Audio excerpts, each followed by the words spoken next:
ஒன்னந்த நீச்சிருக்க அத தெளிச்சு தான் இருக்க ஒன்னப்பில் நாம் பறிச்சு தாமரைய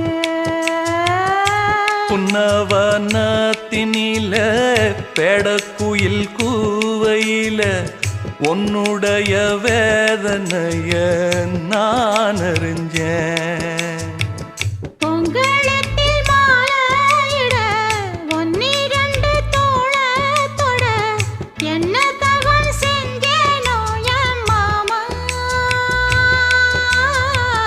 வண்ணக்கிளிக்கு